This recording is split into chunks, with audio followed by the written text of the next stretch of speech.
We're connecting with you today from the first site of French settlement on the lands and waters of the Kanien'kehá:ka. This is a place where Black folks from the western coast of Africa and from the Caribbean were imported as chattel to what was formerly known as Nouvelle-France and is now understood to be Canada. This is a place where Black folks were enslaved alongside Indigenous people. This is a place where, as Black people, we have always been expected to do the work of caring for others, of caring for everyone but ourselves. This happened as slaves on James McGill's estate. This happened as porters on the Trans-Canadian Railway. This happened as nannies in white households.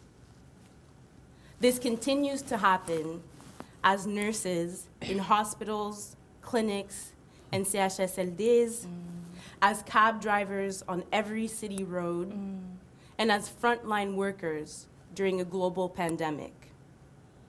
Service is labor that is expected and captured from us in this place. This place, known as Tiohtià:ke to the Haudenosaunee, as Muniang to the Anishinaabe, and as Montreal to many others, is a site of Black resistance. We are grateful to the Kanien'kehá:ka who continue to take care of this land, and to the land itself for nurturing Black resistance and solidarities. We invite you to reflect on what has brought you to this land, or whatever land you might be connecting from today, and the ways in which you care for the soil, the lands, and the waters that nurture you. Take a few breaths as you feel through your relationship with this place. We're going to take 3 breaths together. Inhale, exhale. Inhale, exhale. Inhale, exhale. Take as much time as you need to feel grounded in the place where you are so that you can connect with us from the specificity of your experience. This is a place you can come back to at any time. And now, welcome to Conversation Noire, Wellness Reunion, an experience-based series that highlights well-being, family bonding, emotional healing, and community empowerment, with events unfolding every Sunday of the month from noon to 6 p.m. These events include panels, workshops, and conversations that aim to uplift our communities during Self-Care Sundays. The Roundtable on Black History Month is bringing this free experience online for all to join. The Wellness Reunion is presented by TD Ready Commitment and produced by Never Was Average in collaboration with PHI. Mark your calendars and join us Sunday, February 28th, the last Sunday of the month, as we discuss holistic health, spiritual practices, and wellness journeys with keynote speaker, wellness educator, and author of Vibrate Higher Daily, Lala Delia. Today, and every Self-Care Sunday, is rooted in our experiences as Afro-descendant people living in Quebec, and inspired by the work of the Black Panthers, who popularized the concept of self-care in the 1970s. Today's particular focus is community. Black spaces are common unity. The discussion we're about to jump into in a few seconds/minutes will focus on Black kinship and communal care. And this will be followed by We Take Care of Us, a workshop that's gonna happen at 2 p.m., and a community care manifesto roundtable at 4 p.m. So be sure to tune in for all of these, and you can find the information on conversationnoire.com. Before jumping into our discussion with our three lovely panelists, I would just like to publicly state that the views of the presenters in this panel have been made available for educational and informational purposes only. None of the things that we will say today will constitute professional advice. I repeat, none of the words uttered in this room today constitute professional advice. That said, we're still going to drop some gems, and we're very excited that you're listening. So, as briefly mentioned earlier, we're moving through a global pandemic. And this global pandemic reminds us of the lack of care and support that Black folks are met with constantly. It reminds us of the legacy of Black presence in Tiohtià:ke/Muniang.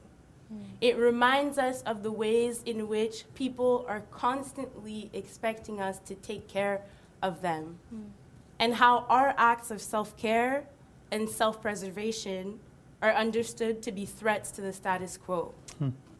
We're living in a time where we're no longer able to hold space together, which is a practice that's fundamental to Black life. Yeah.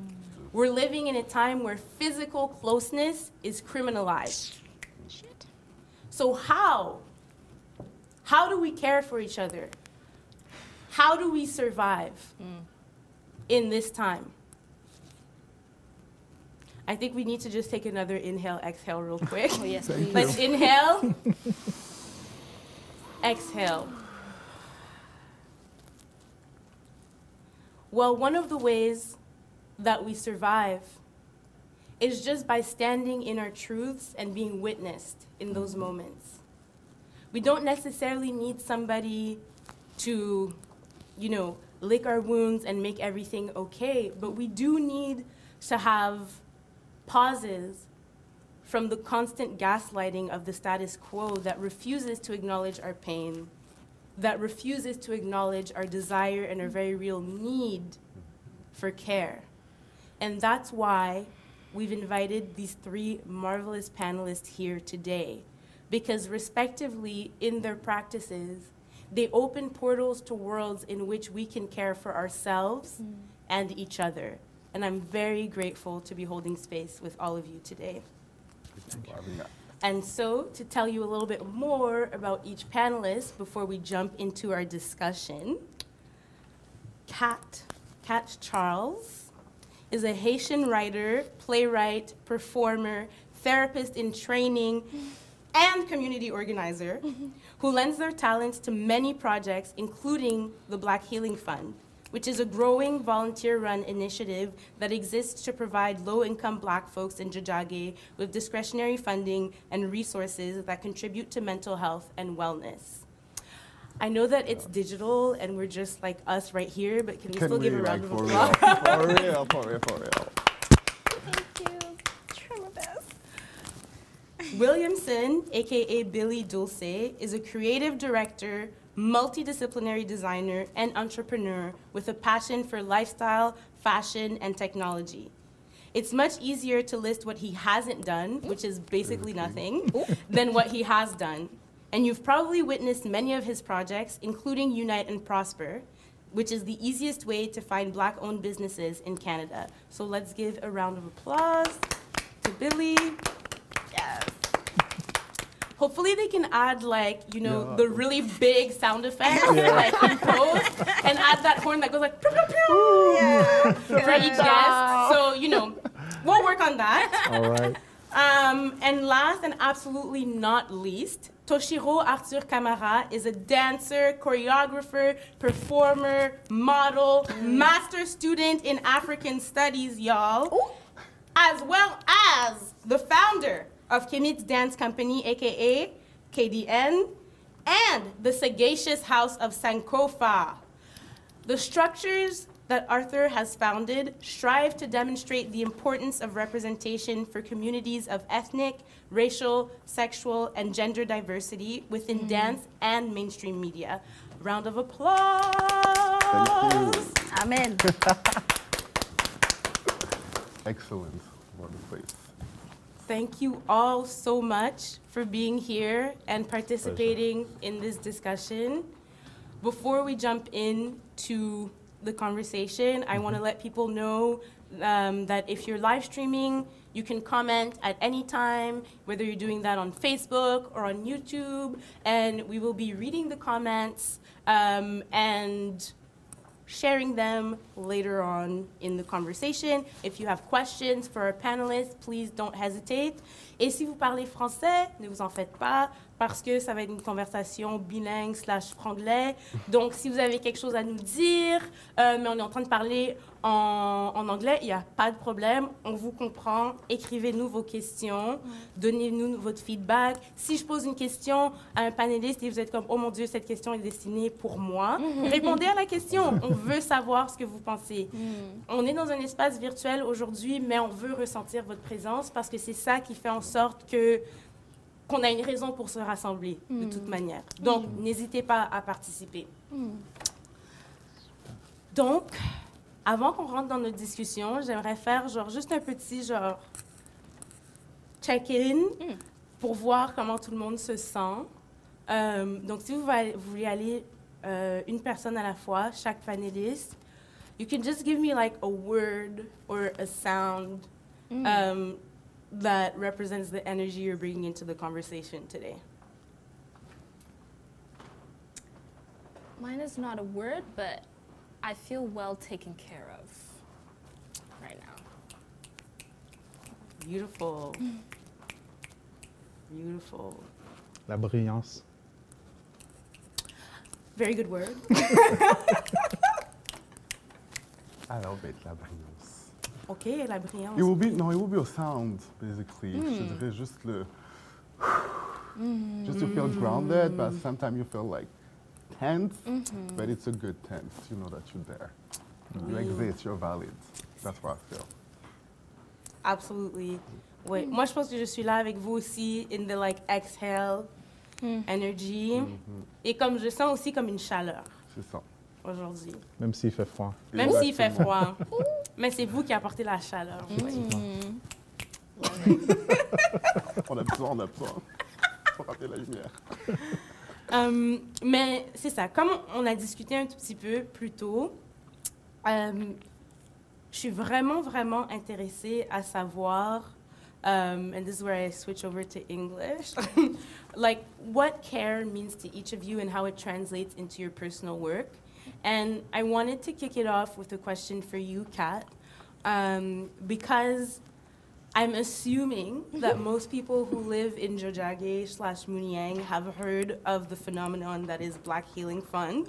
And I and many other people have received this initiative with so much enthusiasm, so much excitement.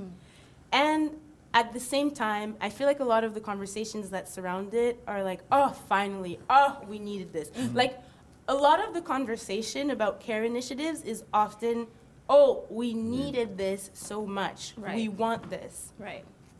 And yet, there's less conversation about how is this happening?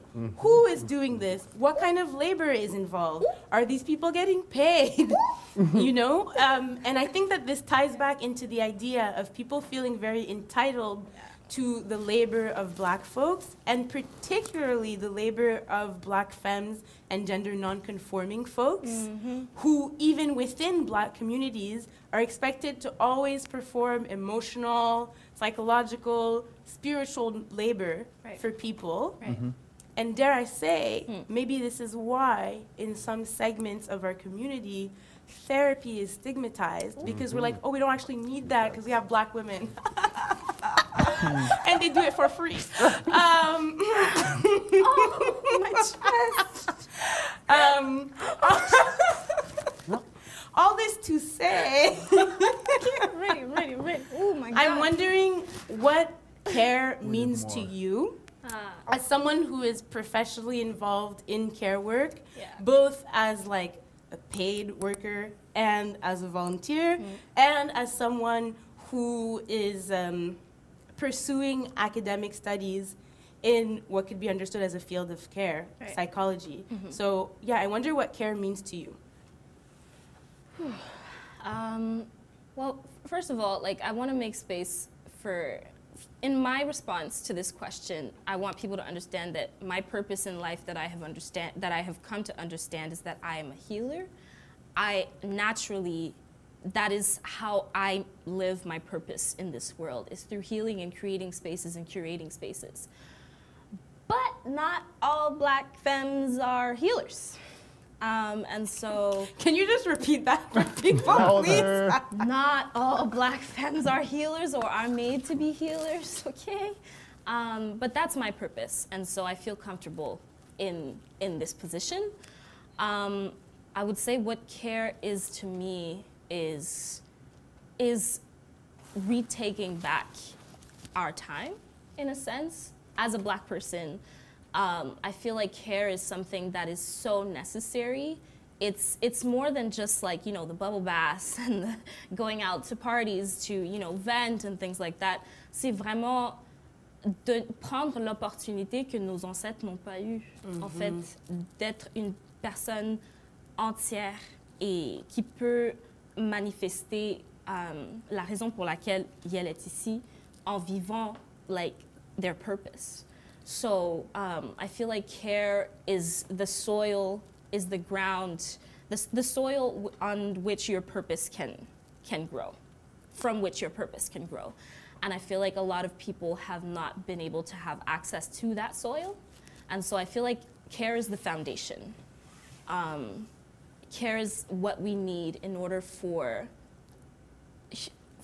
everyone to be able to live out what they need to do to like make changes within their own community. There has to be that foundational soil of care. And I feel like, yeah, that's what care is to me. It's the foundation to humanity. We all need it. It's like if you know about Maslow's hierarchy of needs, like one of the first things is like food, water, shelter, and then you can reach your purpose. But if you don't have that soil, you don't have anything. And I feel like Black people especially on a été privés de cette terre fertile pendant tellement longtemps que pour moi, en ce moment dans ma vie, je suis en train de trouver des moyens pour reconstruire cette terre fertile, pour qu'on puisse arriver, so we can come to the table as whole beings and not hurt beings that don't understand why we're still hurt, if that makes sense. Absolutely, So, yeah. absolutely. That's care to me. And you spoke about basically being able to experience and feel what our ancestors were not able to. Ouais. And immediately that made me think of like just intergenerational exhaustion Ouais. and rest. Mm. And so I wonder, you know, what role rest plays in your practice of care. Important. It's so important. I remember I was listening to a talk given by Angela Davis, and she said something along the lines of, your care is so important because the fight is not over. Like, on a bien beau dire que comme, tu sais, nos ancêtres, civil rights movements, and everybody in other countries like have fought for us to have rights that are better now as Black people, mais comme genre, on a beaucoup de chemin à faire, and people are not going to do it for us. You know what I mean? So we have to do it. Like, we have so much work to do. Et puis, we have to be built to last. And being built to last means taking care of yourself, means resting. And your rest has to be just as ferocious as your work. Like, you have to sleep. You need to sleep good, eat good, take care, you know, whatever that means for you. But like, a nap to me is just as important as a Black person being in the streets or like creating an organization. Parce que comme genre, you need to be built to last, honey. We have more work to do, and we need you to be here. True. Come, take a nap. Yeah. Yeah. Let's repeat Preach. that for the folks at home. Your rest Must be as ju- ferocious as your Work. work. That's a direct quote from Kat Charles.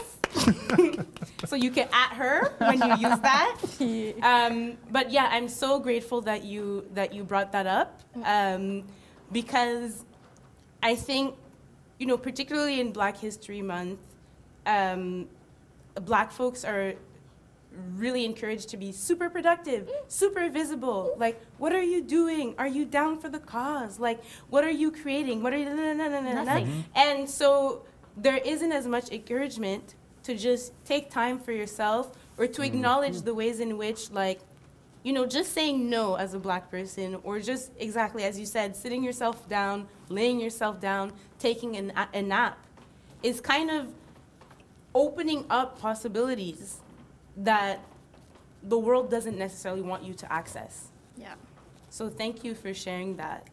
And before discussing how that translates into Black Healing Fund, I'm wondering if both and or either of you want to speak to your personal definition of care and how it works in your life. I would say that personal care has multiple facets and different levels and different stage and different environments. And I believe as the first starting point for me as an individual is to know where I come from. That was my first question. Okay, how can I do self-care when I was ripped off of my culture, my spiritual being, my name, my origin? I'm nothing here. I came here from Haiti to another environment which is completely different. So you got to start understanding, where are you coming from? Who are your ancestors? How did they do self-care at that period? So there's so many questions and so many things, and we're in Montreal, and there's everything, there's so much noise around us. How can you quiet that noise and be able to recenter yourself in knowing, okay, that's why I started to think I need to find out where I come from. So I know I'm a Haitian, but I know there were slave ships that came to Haiti. I need to find out where I come from. So I did my DNA test, and there's something that I'm trying to pursue because I feel there's a piece of the puzzle that I'm missing to understand really who I am, and from there to understand what my ancestors did, how did they progress, because slavery doesn't define us. We're a big nation back in the continent. So we know how they did, what they did, how they, there's a whole bunch of questions that we have. Just taking care of our hair, it's something that is mysterious to us till this day. So you gotta find out, for self-care, you gotta find out who you are. What's your culture? Because right now we're in a melting pot of a whole bunch of things, a whole bunch of noise, and we're just taking everything from everywhere, and we just trying to build some kind of a frame and say, okay, that's who I am. But is it really who you are? Can you really find out who you are here in Montreal? Can you really do that? I made my trip to Haiti in 2012, and I came here in Canada, I was 4 years old. So when I came back to Haiti, I was just in the plane, and just the smell of the country woke up something in me. And I'm like, okay, there's something very deep about this, and the warmth, the people, and I started asking myself a whole bunch of questions. What is that? And when I got in Haiti, I wasn't considered a nation because they rejected you because you were diaspora, you come from Canada. So there's a whole bunch of questions that comes up. When you're trying to do that self-care journey, you gotta answer these questions. Later or not, but you gotta start answering these questions because they're gonna help you out for the future. That's what I believe. Absolutely, yeah. I feel like that piece on self-knowledge is so important because it's like you can't care or tend to something that you don't understand. Exactly. Like, for example, if you have a house plant and, you know, I don't know, it's a succulent, but you're treating it like another kind of plant, and so you're not giving it the right amount of water, you're not giving it the right amount of light, but you're giving it attention every day. And so you're like, I'm taking care of it, why is it dying?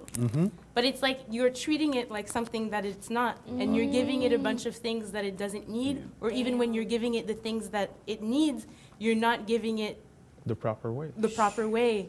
Or at the proper time. Yeah. And I feel like that idea of return to self and return to ancestry feels present in all of your work, but particularly in the name of Arthur's house, which is named Sankofa, which literally means like go back and get it. Exactly. Go back and get it. And so I'm wondering, if you could speak to that, to the name of your house, and also like your relationship with and your definition of care. Je vais le faire en français dans ce cas, moi. Oui, 100%. On est là pour toi. On t'entend, on te comprend. Merci pour le point que tu as ramené. I will bring to authenticity, basically, me. Ce serait vraiment comme aussi comprendre qui tu es, puis savoir d'où tu viens. Mais moi, c'est très différent. Je trouve ça très intéressant que vous avez ramené. Mais en tant qu'Africain qui a vécu en Afrique, je ne suis pas né en Afrique, je suis en Autriche, mais j'ai fait mes études en Afrique, en Europe, et je suis venu au Canada quand j'avais 16 ans. Du coup, moi, je n'ai pas ce même rapport avec d'où je viens, qui je suis. Mais je me retrouve aujourd'hui à Montréal, à vivre dans une vie, à faire des choses, à chercher des choses qui, je me dis, mais c'est pas ce qu'on a besoin chez nous. C'est pas notre réalité. Parce que moi, je l'ai connue, cette réalité. J'ai été là, j'ai grandi là, j'ai vu. En Europe, même chose. En France, la communauté africaine, elle est présente, on la voit. Et les difficultés sont les mêmes. Donc, j'arrive au Canada, je suis quelqu'un de très cartésien. Moi, en général, quand il y a un problème, j'essaie de comprendre quelle est la solution, où on peut trouver une solution et qu'est-ce qui peut être fait. Et en arrivant ici, je vais dire cette année, surtout les 2 dernières années, je me suis vraiment dit, mais qu'est-ce que tu fais? What is your purpose? Like, where are you going? Tu as quitté l'Afrique pour venir en Occident pour suivre des études. Ces études-là, est-ce qu'elles ouvrent des portes dans ton continent? Est-ce que tu veux rester ici? Est-ce que tu veux faire ta vie ici? Moi, après, mon rapport est très différent à mes ancêtres, puis à ce que moi je suis. J'ai l'impression que moi, je suis la nouvelle génération qui dirait que ceux qui sont partis il y a 500 ans d'Afrique, qui sont venus, moi, je suis la nouvelle génération de ceux qui quittent l'Afrique aujourd'hui pour venir immigrer en Europe, en Occident, pour aller chercher quelque chose de mieux. Mais on arrive, on est comme... Il y a une déconnexion. On ne comprend pas les gens qui sont ici, parce vous êtes une autre génération, c'est une autre histoire. Et les gens qui sont à la maison aussi ne nous comprennent pas. On n'est pas africains, on vient de l'extérieur. Comme ici, on n'est pas des descendants d'esclaves et non plus... Enfin, esclaves, j'aime pas ce mot. On n'est pas des descendants de personnes qui ont été mis en esclavage, s'il vous plaît. Et c'est une dynamique qui est très différente. Donc, je dirais que les 2 dernières années, je me suis dit, voilà, qu'est-ce que tu fais, où tu vas, qu'est-ce que tu cherches, comprendre, c'est quoi l'authenticité, c'est quoi qui est vrai en toi. Est-ce que tous ces gimmicks, tout ce que tu fais, est-ce que c'est une vérité ou est-ce que c'est un modèle que tu essaies de suivre qui t'a été inculqué par une société qui forge quelque chose et qui pousse les gens à aller vers quelque part. Je me suis donc rendu compte que les études que je suivais n'étaient pas forcément ce que je voulais faire. Je faisais de la politique. Et oui, la politique, c'est cool, mais quelles sont les solutions qu'on peut appliquer dans notre continent? Quelles sont les solutions qu'on peut appliquer dans notre communauté? Donc, je me suis dit, ça ne servait à rien de pousser, de chercher des choses qui n'étaient pas authentiques. Et je me suis dit, où est-ce que tu vas? Trouve ton authenticité. Donc, le Sankofa, c'est ça, c'est vraiment de retourner et de voir qu'est-ce qui nous a amené, qu'est-ce qui nous pousse, qu'est-ce qui nous drive, et de comprendre vraiment qu'est-ce qui est important pour nous. Puis je pense que c'est ça vraiment le self-care, c'est de faire la circonscription de ce qui est important pour nous. Voilà. Parce que le care aussi, c'est l'intérêt. You care about something that have interest to you, you know? Right. Donc c'est l'intérêt, c'est vraiment de comprendre quelle est notre authenticité puis où est-ce qu'on va avec ça. Donc, go back, take the time. C'est ça. Thank you. Non, 100%. Et je pense que c'est très intéressant que chacun, de votre propre manière, vous avez articulé cette réalité comme d'exister entre plusieurs espaces et de ne pas nécessairement se sentir comme ancré ou enraciné dans un seul endroit et donc de toujours être en train d'osciller entre plusieurs repères. Mais ça me fait penser à un essai de Sarah Ahmed, un de mes essais comme préférés, où she talks about how home is created and how community is created, and that basically it happens in a longing for a home that we don't actually have. That in like a feeling of loss or displacement, we reach for people and we reach for things that make us feel held and that make us feel like we're at home. And that's actually how we build community. And then I can't help but think also of how, you know, we live in a white supremacist world and how like white supremacist thinking is very linear and very like everything has its own little neat category and little box. And so, you know, home is supposed to be one thing and belonging is supposed to be one thing. And so there isn't as much room to understand like what it means to be, you know, a person who's existing in multiple spaces and multiple times at once. Because I feel like that's also one of the myths that people sell us about Black identity pre-slavery, is that like Black people were like fixed subjects, that like, oh, si toi tu faisais partie comme du royaume Congo, c'est ça, hein, t'étais juste là, t'as jamais été nulle part, t'es resté dans ton village, et puis blablabla, tandis que c'est faux, tandis que il y a toujours eu du mouvement. Il y a toujours eu du mouvement, il y a toujours eu des déplacements, il y a toujours eu, comme même avant que... We didn't wait for white men to like do roads, you know, basically. Exactly. Like exactly, because it's sold to us like, I don't know, like white people invented mobility. No, And like we were just standing somewhere waiting to be told by Europeans like how to do anything. But it's like we've always had movement. Like even, I can't remember, I think it's like Christopher Columbus, who had like a Black advisor called Mathieu d'Acosta. Somebody run a fact check on that, because I'm trying to remember the names. But for sure, there was a Black African man who guided one of the Western exhibitions to what was known as the New World, because guess what? We had actually sailed to this place and to other places before, and we didn't feel that it was necessary to rape and pillage people when we arrived. And so we were already people who were existing like, you know, in different places across oceans. And that was part of our identity. And that was part of how we understood ourselves to be. And, you know, like if I think of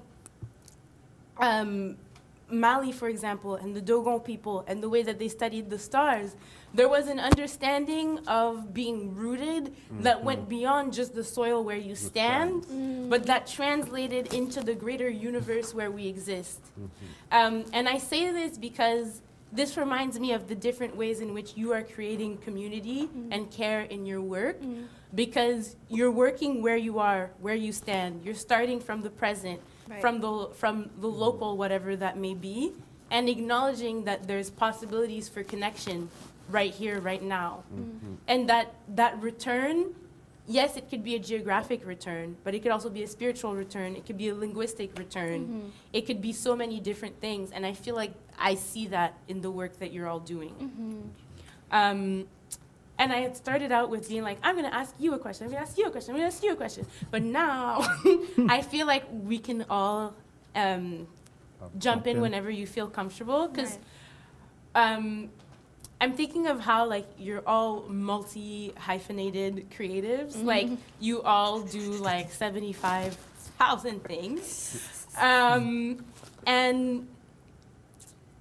I'm just wondering, in your work, who did you witness like in your life that made you feel that the work that you're doing today is possible? Like who made you feel like all of this could come together in a way that would make your life feel rich or make your life feel full, and that you didn't necessarily have to choose between the different elements of yourself, that you could hold them all together, and that you could also find community that would hold you, like all of you? Je pourrais dire c'est organique. Mon expérience est organique. C'est que je regardais une vidéo la dernière fois où il te montre comment les idées partent. Il peut y avoir un moment donné dans la journée de cette idée-là, un moment de repos, qu'elle se repose, puis personne n'est au courant de l'idée, ainsi de suite. Mais cette personne-là va partager de l'information avec d'autres personnes qui vont faire en sorte que ça va nourrir l'idée, et par la suite, ça va aller dans une nouvelle étape. Je pense que mon expérience en tant que telle, c'est que j'ai eu beaucoup d'idées pendant ma vie, où j'ai rencontré des gens qui sont juste venus me nourrir d'une manière que les autres n'y pensaient pas, d'une manière que moi, peut-être, je n'étais pas nécessairement conscient, mais ça m'a nourri, puis ça m'a aidé à amener mon idée que j'avais à l'époque à une autre étape. Donc, je pense que pour Origine Village, Unite and Prosper, ça a toujours été comme ça. C'est une idée que j'avais il y avait 2-3 ans, où je travaillais, puis j'ai dit, j'aimerais faire telle affaire, telle affaire. Puis j'ai rencontré à travers mon parcours quelqu'un qui m'a dit, Will, je pense qu'on a vraiment besoin de faire quelque chose. Je lui ai présenté, on en a discuté, puis ça nous a amené à une autre étape. Par la suite, j'ai rencontré d'autres personnes qui ont fait en sorte que Origine Village, c'est qu'est-ce qu'il est maintenant.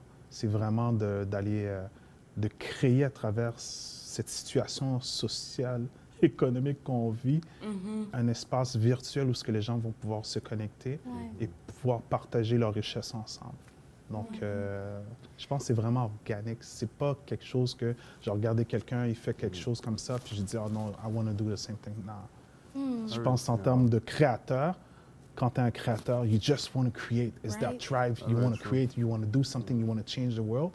Puis, I think that's the way I am. It's just like, I just want to create. That's why I love creators. So when I see Never Was Average, I see all of these things, what you're doing and what you're doing, I'm like, it boosts me up as, oh my God, this is amazing. Okay, I could channel my energy there, I could channel my energy there, and we're going to see where it could lead us. But it's very organic in terms of experience, and I think I just embrace the journey as it comes. So that's it, and you find right people, the right chemistry, which is extremely important because we don't need to be all together all the time. Please repeat for the folks at home. We don't need to be all together all the time. We have that vision of unity as it's a whole and everybody's the same. No, it could be simple as small groups that are doing great things and that eventually in their journey, they grow and they don't understand that they have to merge with another group. That's the way I perceive it. So that imposing narrative of how Black is supposed to unify is scary to me because we are so different. Even in our own communities, we're so Anglophone, Francophone, Senegalais, Haitian, Jamaican, and you're going to see a lot of fights is because we're imposed certain things that actually doesn't belong to us. Like I'm going to fight with a French or an Anglophone. It's not even my mother tongue. Like, I speak Creole. So why would I fight with an Anglophone or a Francophone? It makes no sense. So you got to understand that we could be small groups everywhere, building up, and eventually, organically, the experience is going to make sure that we connect together and we build up even a bigger group, which we're going to reach to another group, so on and so on. I really identify with that idea parce que quand Néné m'a posé la question, I was like, une personne que j'ai vue, je pense que, like, in the context of Black Healing Fund, j'ai commencé, like, j'étais dans la pandémie avait commencé, puis j'étais vraiment dans un moment de ma vie où j'étais en train de redéfinir ce qui était le bonheur et la joie pour moi parce que ça devait changer parce que le contexte mondial était plus le même. And je pense que ça m'a mis dans un espace où j'étais vraiment connectée à mes instincts et connectée à, you know, my intuition. Et puis, quand le Black Lives Matter movements started happening a lot in the beginning of the pandemic, I was so connected with myself that I was just like, I was angry.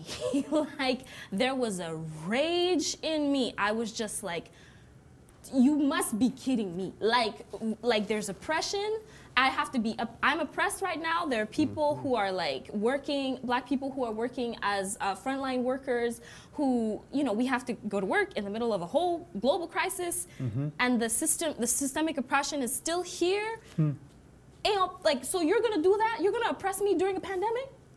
No, mais tu me niaises. No, mais tu me niaises. No, mais I was just like so angry and I feel like I was so connected with myself at that point that it just like, we have to do this because like there is no way that I can that ça peut comme it just and like je pense que l'affaire que tu as dit la chimie entre les personnes dans un groupe ça a vraiment été un facteur parce que toutes les personnes qui sont dans le collectif Black Healing Fund like we work so well together and like there are other people that are doing similar things that have contacted us and say oh we should work together but we're like maybe not, you know, like we can just work from afar and still like achieve our purpose. And I really identify with that. We don't always have to be super interconnected and form this huge Black monolith organization and like make a huge, as long as each and every one of us are anchored in our soil, in our purpose, in our own personal practice of care, and we can do what we came to this earth to do because people are waiting on you to achieve your purpose. Now, come on,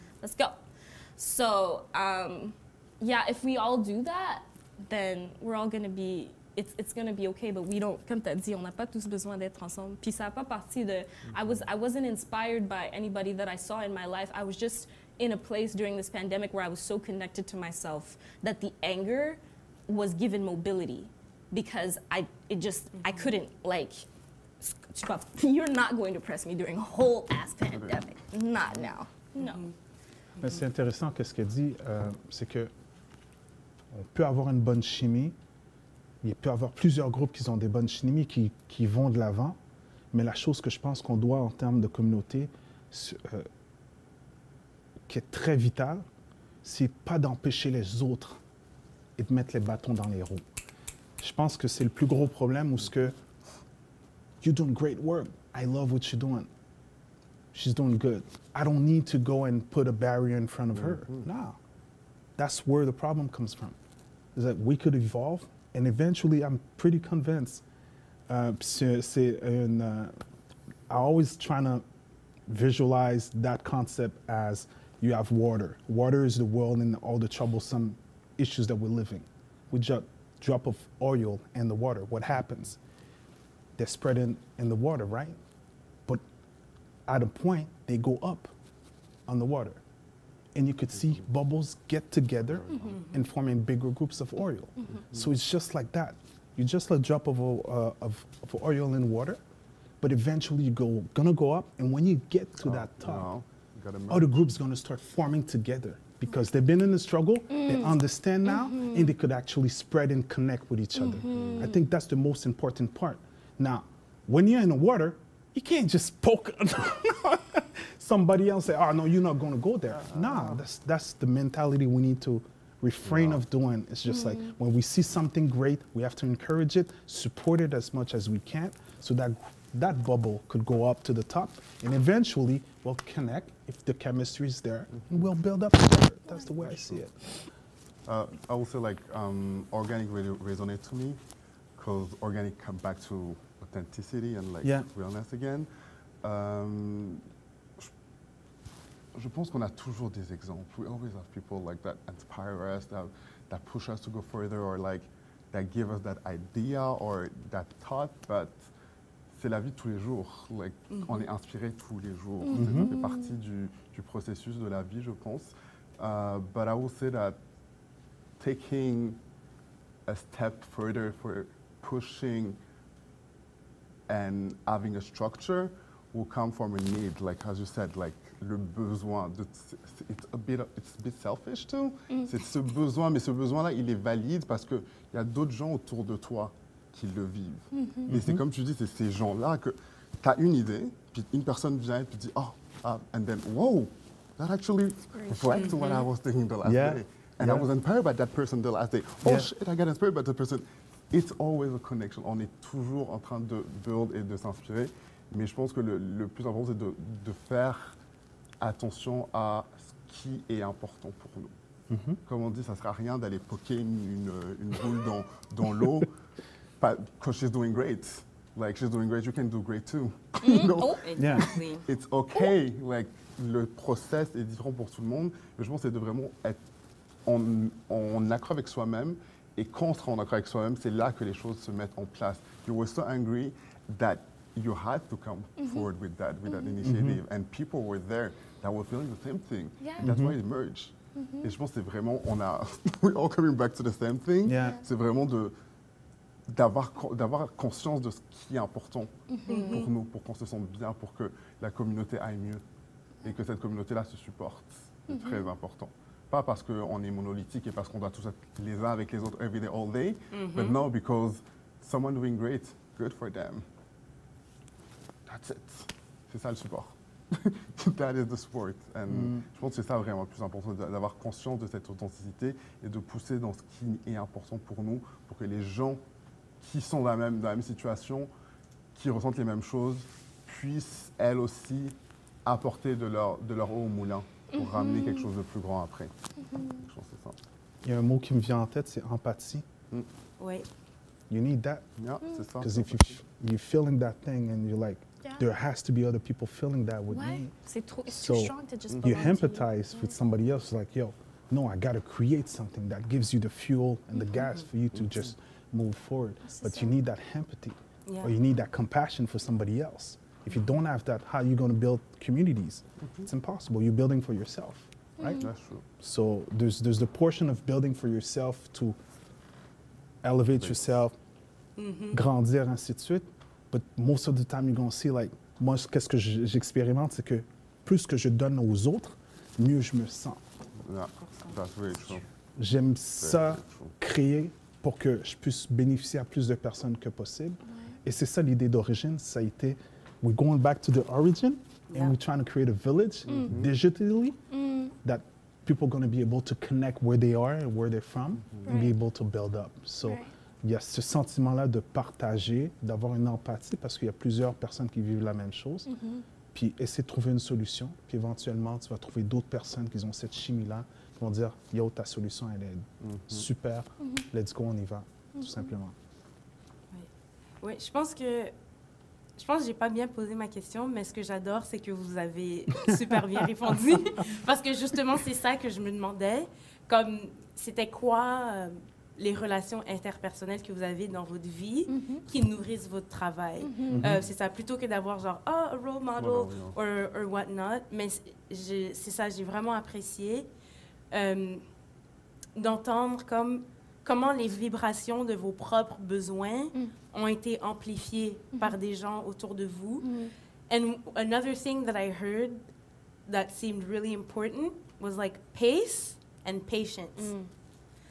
Like, Williamson, you talked about, you know, having an idea for like 2 years, for 3 years, and then, you know, it materializing with people and making sure that you had the right chemistry with the people that you were developing something with. Right. And I think that that's extremely important, and it's often overlooked in today's world of like, I don't know, like social media, and like everybody wants to be an influencer and everybody wants to do like the cool thing, et cetera, and a lot of people are thinking of how something is going to be perceived rather than how something is going to be created and mutually experienced, you know? And I really appreciate the fact that you all highlighted that we don't all need to be doing the same thing, because obviously that would be so weird if we all did the exact same thing. And yet there seems to be a desire sometimes, like, you know, people are like, oh, yo, I see this person is on the come up doing this one thing, like, I think I'm going to change my whole life plan and I'm going to do what this person is doing because I've been doing my thing and like I'm not getting the likes, I'm not getting the clicks, I'm not getting the followers, so let me just switch my whole lane. Damn. But I think that that's also because sometimes we don't realize what coalitions we're throwing ourselves into. Like there's certain coalitions that we enter because we're all for something.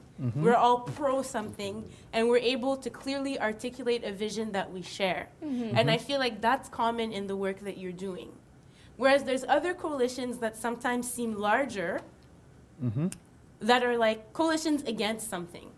Coalitions that are like anti-this, anti-that. And I'm like, it's very easy for like 1 million people to be against one thing and also be for a bunch of different things that don't necessarily correspond. And then there's a huge collective anxiety that comes from the realization that like, ah, ok, ouais, on était opposés à ce truc-là, mais au fait, on est d'accord sur absolument rien, sauf les choses qu'on n'aime pas. Et puis ça, c'est des coalitions qui sont alimentées par de l'énergie de refus, de l'énergie négative. Et c'est pas une énergie créatrice. Ça, c'est une énergie qui...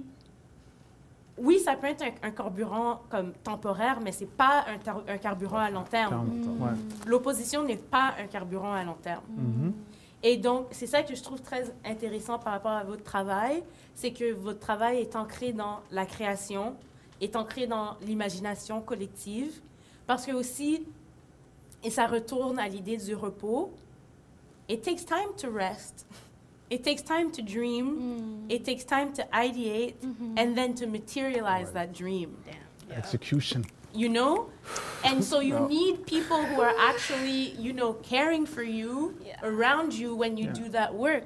You need people who are not going to rush you when you're dreaming and being like, hey, wake up. Go to work. My wife would be very... Sorry. I'm telling you, sometimes I get ideas at 3 o'clock in the morning and I wake her up. like, I got this idea, I gotta do this. And she's like, I need to sleep. So yeah, I totally agree with you. Sometimes it could be my children, they come, they see me, they give me a hug, and just that helps you to go through the journey and just, so the pandemic was an opportunity for families to be able to bound more together. But again, work and family, when you work from home, you don't see it the same way. Things don't go the same way. You work 16 hours instead of 8. Exactly. So there's a balance that you need to have. But family is very close. It's very inspiring. So they help me to do the self-care that I need, right? So my wife, thank you. It's Valentine's Day, so yeah. Ladies. Shout out to all the Valentines. Yeah. We love y'all. No, but I feel like I'm curious now to know, like, who takes care of all of you and how. Like you spoke a little bit about your wife, but particularly as we're in this global pandemic. Everybody has at least one family member minimum who's a frontline worker.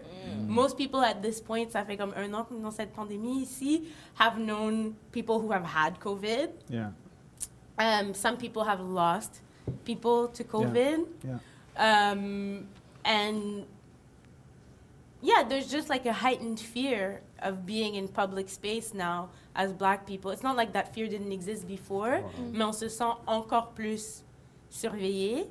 Et on a eu des longues périodes où on ne pouvait pas se rassembler, où certaines personnes, pour plusieurs raisons, ne pouvaient pas aller visiter leur tante, leur oncle, leurs cousins, etc., leurs amis.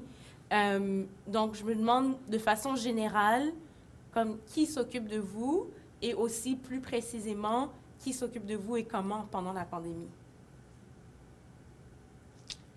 There's no shame also in saying personne. Parce que il y a un atelier tantôt qui s'appelle We Take Care of Us qui va nous apprendre comment take care of us. Je pense que as Black folk and as Afro-descendants, the community has always taking care of us. The link that we have with each other always had that impact on our self-care and like well-being. Mais as you said, on est dans une pandémie. C'est une super question.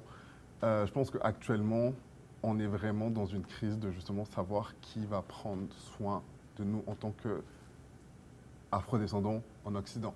Parce qu'on a toujours eu ce lien-là, ces rencontres-là, ces connexions, ces moments où on pouvait se réunir, où on pouvait échanger, puis grandir. Et là, ces espaces-là n'existent plus. Ces espaces-là sont rendus virtuels. Ces espaces-là sont réduits à certaines personnes parce que tout le monde n'a pas l'accès à Internet. Tout le monde n'a pas un ordinateur portable, tout le monde n'a pas la connexion tout le temps. Donc, il y a beaucoup de choses qui, dans notre communauté actuellement, nous mettent dans une espèce de trou où on ne sait pas où on s'en va, où on ne sait pas sur qui compter. Juste l'exemple de la communauté africaine et afro-descendante étrangère du Canada, qui n'est pas née au Canada, je dirais, représente 40% quand même des étudiants en première année au Québec. Et de te dire que ces jeunes-là qui viennent d'arriver, ces gens qui viennent d'arriver, n'ont plus de support parce qu'ils ne vont pas en classe. Ils sont loin de leur famille, ils n'ont peut-être pas accès à Internet.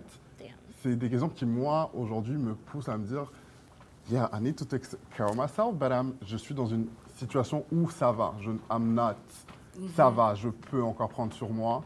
Et c'est là que je me rends compte qu'il y a beaucoup à faire au Québec. Il y a beaucoup à faire dans nos universités, il y a beaucoup à faire dans nos communautés pour comprendre que le lien et les connexions, ça remonte à beaucoup plus longtemps qu'aujourd'hui. L'arbre à palabre, je ne sais pas si vous connaissez l'arbre à palabre, qui est genre le centre du village où on discute, où on échange, qui est un processus de guérison, un processus de stabilisation de la société, parce que tout le monde peut s'exprimer, tout le monde a son avis à dire. Tu vas peut-être pas être écouté, mais tu as donné ton avis et tu as été entendu. Tu vois. Mais aujourd'hui, j'ai l'impression qu'on n'est pas. C'est le fait de ne pas être entendu et le fait d'être un peu invisible. Comme tu dis, on est en frontline à l'hôpital, en frontline dans les services en commun. Même chose dans les universités, on est en frontline pour les personnes qui ont le moins de ressources. Il y a des ressources universitaires, il y a des ressources pour l'aide mentale, mais once again, est-ce que les gens qui les donnent, est-ce qu'ils comprennent nos réalités? Est-ce qu'ils comprennent nos dynamiques? Et puis même avant d'y arriver, combien de temps t'attends sur un waitlist pour parler à cette personne qui ne comprend pas? Est-ce que tu prends même, or do you even take the initiative of doing it because you know that you're going to go through all that process that is going to take so much time? Donc, je pense qu'il faut vraiment qu'on acknowledge que la communauté, c'est ce qui prend soin de nous. Après, les alliés, je dirais aussi, c'est quelque chose qui peut aider aussi parce qu'on est dans une situation où chacun d'entre nous, on sait que c'est compliqué dans la pandémie, c'est une réalité. Le fait que les endroits où on vit, les endroits où on travaille sont plus à risque à cause de toutes les différences sociales, politiques et économiques qui sont sur nous à cause de la colonisation, de l'esclavage et de la précolonisation qui existe encore toujours. Je pense que les alliés doivent prendre conscience aussi qu'ils ont un rôle à jouer dans nous laisser notre espace, donner de l'espace, acknowledge que nos espaces sont importants aussi, que les gouvernements arrêtent de donner des lois générales qui s'appliquent à la communauté. On ne va plus dans les destinations soleil. Destination soleil, ça veut dire quoi? Il y a des gens qui sont cubains, des gens qui sont mexicains, des gens qui sont portoricains, qui habitent ici, qui ont des parents qui sont plus malades, qui ne peuvent pas voyager. Il faut qu'on se rende compte qu'il y a un problème, qu'on est invisible partout, dans les médias, à l'école, en politique, dans l'art. On n'est pas là. Donc, il faut que la communauté prenne conscience que la force, c'est nous qui allons prendre soin de nous. Voilà, moi je dirais vers là, parce que c'est vraiment dur de dire il y a une personne qui prend soin de moi. Après, il y a mon chien, il y a mon chéri. Mais, you know, it's moments, as you said, like, quelqu'un qui te donne un câlin, ça te donne un boost, t'avances, mais what is the big picture? Because I know I'm there, I know some people will be there, il y a d'autres qui vont encore mieux, mais c'est le fait de savoir que je ne suis pas seul, qu'il y a une communauté, qu'il y a des gens qui vont beaucoup moins bien que moi, qu'il y a des gens qui vont beaucoup mieux que moi, c'est ça qui m'aide à continuer. Je pense que c'est vraiment important ce que tu dis, surtout comme en tant que personne qui étudie pour devenir thérapeute. Like, la chose qui m'excite le plus dans mes études, c'est d'apprendre à faire la groupe thérapie, en fait. Parce que je pense que pour nous, en tant que personnes noires, la communauté and like standing in front of a therapist and like a stranger and telling them about your problems. Pour nous, like, there's a visceral reaction. Like, on dit pas aux personnes no business. Like, it's not necessarily how most of us understand care, right? And so, like, je suis vraiment, like, excitée de pouvoir être formée en groupe thérapie parce que je pense que pour les personnes de couleur et surtout les personnes noires, c'est vraiment une forme de thérapie qui nous ramène à quelque chose d'ancestral. Qui nous parle plus. Donc, pour répondre à la question qui prend soin de moi, je pense qu'avec la pandémie, moi, je suis une personne, like, my love language has always been physical touch and, like, tangible support.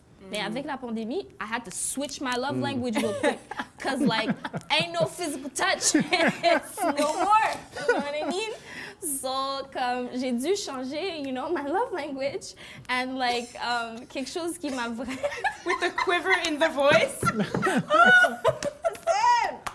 No, like, the people who take care of me are the friends who see me and see... You know, who see me to my core and see my soul and see what it is that I'm here to do and the things that I want to achieve, who are able to tell me, look, yo, Kathleen, slow down. Take a nap. Please. You know, and like the friends who just randomly text me to be like, you know what, I really appreciate our friendship. I really appreciate you. And friends who have Zoom calls with me and it'll take a whole 20 minutes to describe, this is why I love you, Kat. This is why I care about you, like that. Like, words of affirmation has had to become my love language in order for me to feel care, because I cannot feel care in the ways that most of us are used to have been able to feel care. So I feel like the people who take care of me now are the people who, you know, take the time to message me. And I'm not talking Instagram message, I'm not talking Instagram DMs, I'm talking about SMS. You remember text messages? you know, like I'm talking about text messages. Did you eat today? Like, what are you doing? Like, how was your day? You know, sending me pictures of them washing their hair or things like that, and just staying connected that way. And, you know, my mom who cooks for me.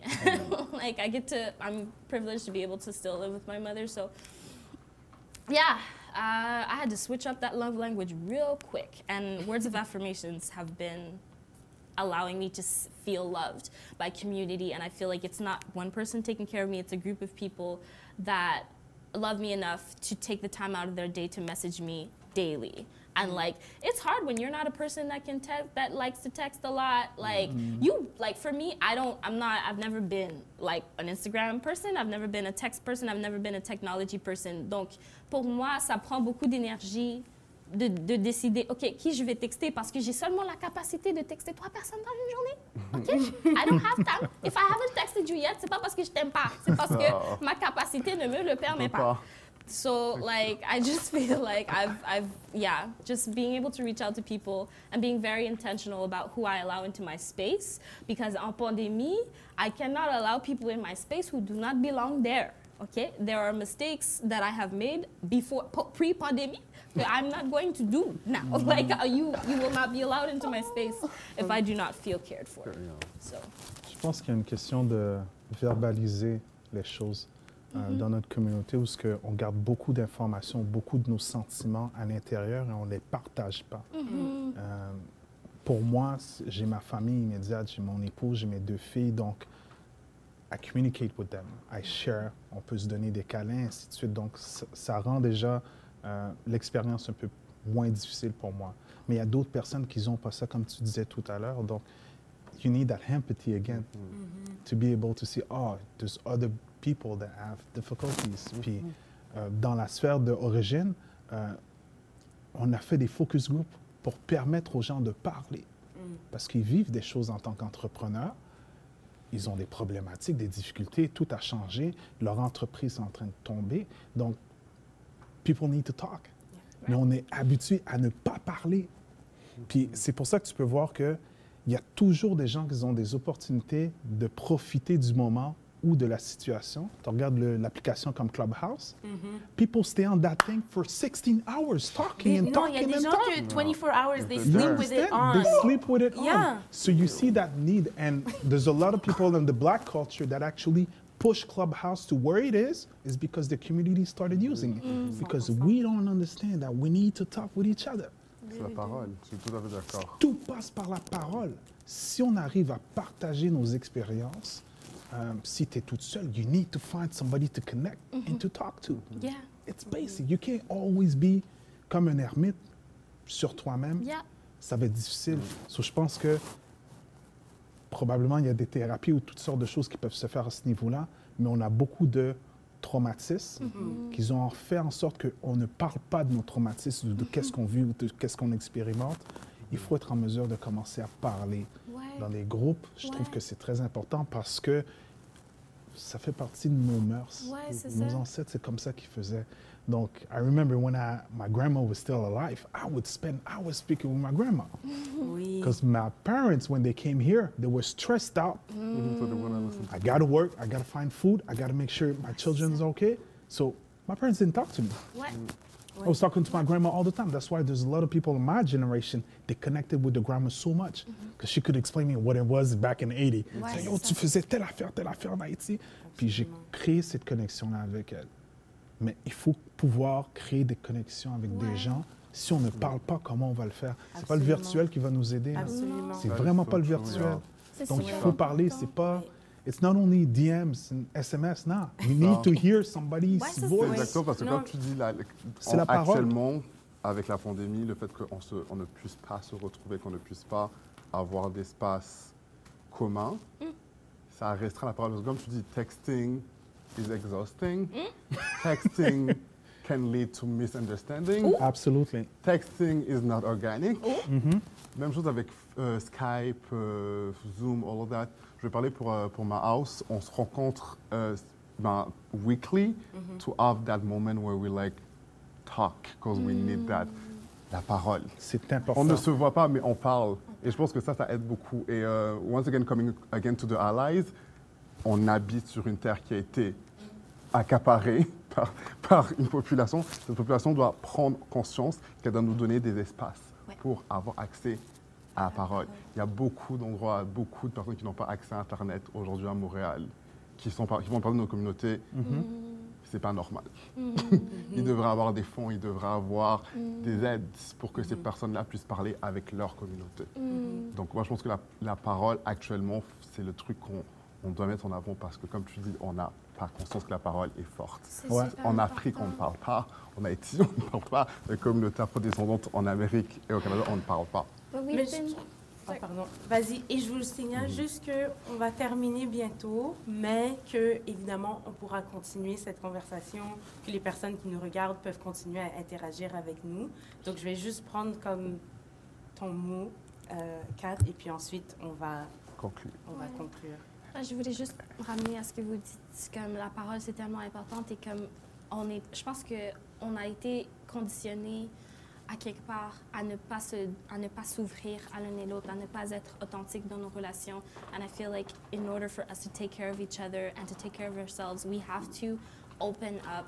Like you can't, like we might have barriers, mais il faut commencer par dire aux gens que tu aimes, que tu les aimes. Il faut commencer par dire ce qu'il y a dans ta tête, à vraiment être toi-même avec les gens parce que like tu vas pas survivre. Absolument. Mais je pense que c'est ça, comme vous dites, c'est l'arbre des palabres qu'on a perdu dans le confinement, mais qu'on aura l'opportunité de récréer sous différentes formes, en se rassemblant et en s'écoutant. Puis aussi, ce que vous avez dit aussi, c'est que you feel cared for in small gestures, but I think it's like the accumulation of those small gestures in an accountable and long-term way that creates community. And so even if we look at something and it seems small, it has greater significance. And so I thank you very much for sharing how you perform those gestures every day for people in your lives and how people perform them in turn and how that translates into your work. And yeah, for sharing so much of yourself today. Thank you so much for being here and for talking to me. And I want to remind everybody at home, écrivez-nous des commentaires, des questions, etc. Et dans quelques temps, à 2h, il va y avoir le workshop We Take Care of Us. So please, please, please, everybody tune in. We have a community care manifesto roundtable at 4 p.m. Don't miss that. Next Sunday, we have a We Healin' Now panel, okay? Do not miss that. And as I said before, February 28th, mark your calendars. Keynote speaker. You want to get some gems? He's going to give you some gems. You want the tea? He's going to give you the tea. Lala Delia, le 28 février, OK, 2021, s'il vous plaît. Merci. Et maintenant, il va y avoir une pause de 45 minutes avant We Take Care of Us. Donc, j'espère que tout le monde va nous joindre dans l'espace virtuel de Conversation Noire. Et merci à tout le monde qui a participé aujourd'hui.